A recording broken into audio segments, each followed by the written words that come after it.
Welcome back. The summer months find many of us hanging out at swimming pools. Fun, of course, but also one of the most dangerous places for our kids. It can take just seconds for a small child to get into trouble in the water, but we're watching out for your family with simple ways to make sure your pool time is as safe as possible. Investigative reporter Patrick Nelson in studio tonight with a look at how to make sure you've got the best life jacket for your kids. Patrick.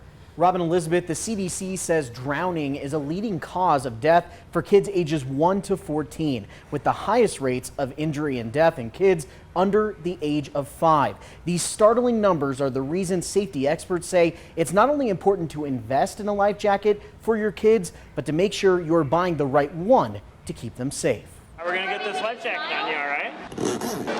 3-year-old Henry is taking swim lessons as one of the newest members of his neighborhood swim school. His mom's biggest fear? Maybe they would get in trouble and that I wouldn't be there to help. I want them to be safe in the water and not to have any issues. Hands and jump. But with so many styles, sizes, and colors, buying a life jacket can be overwhelming. U.S. Coast Guard member Philip Gertler says he sees parents making mistakes. Biggest thing is they go and buy the one that they think is the prettiest.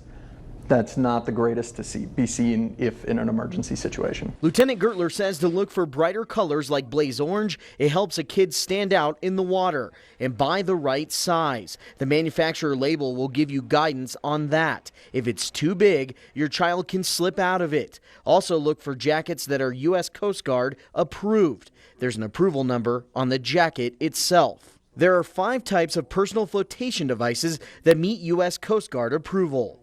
So it goes from type 1 being the safest all the way up to the type 5. I would totally go with type 1 or type 2, but I didn't know that, so it's good to know. And parents, those puddle jumpers, while many are approved by the Coast Guard, it might not do what you think. The puddle jumper is classified as a type 3.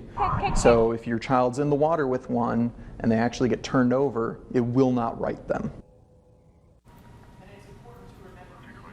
Jacket on, kids are not 100% safe. They should be supervised at all times when they are in or around water. For a full guide on choosing your next life jacket, head to our website, KOAA.com. Always watching out for you, Patrick Nelson, News 5.